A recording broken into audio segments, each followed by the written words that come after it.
情人節。情人節嘅故事普遍認為係為咗紀念西元3世紀嘅羅馬聖人聖雅倫丁。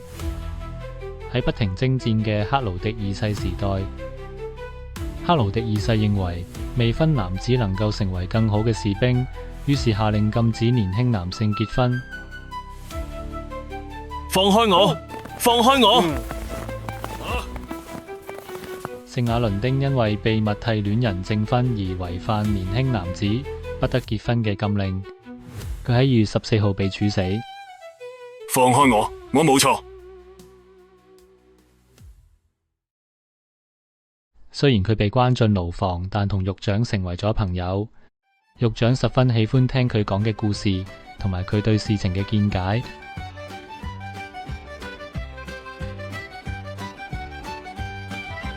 有一日，獄長向聖雅倫丁提起佢天生失明嘅女兒，佢一時感到十分傷心。我可以為你嘅女向天主祈禱，希望奇蹟出現喺你女兒身上。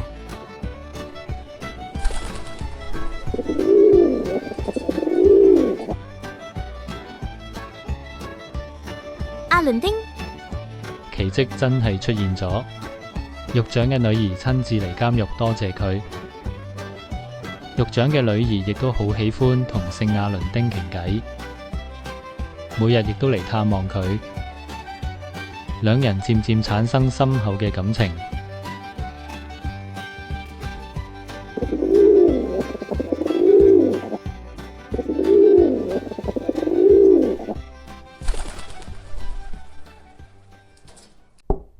我嚟啦！爸爸，係你啊！女，有件事要同你講。乜嘢事呢，爸爸？雅倫丁刑期提早咗，改為今日執行。點會咁樣？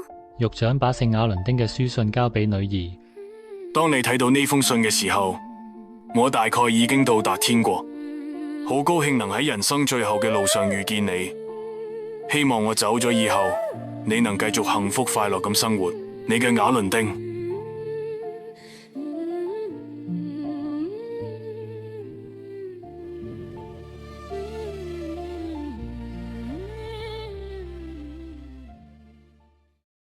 後來天主教成為羅馬帝國國教，教皇蓋拉西烏斯一世廢除咗牧神節，並將2月14日定為聖雅倫丁日 （Valentine's Day）。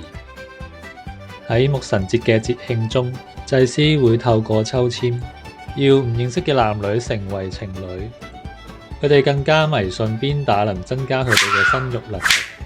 幸好情人節嘅出現取代咗牧神節。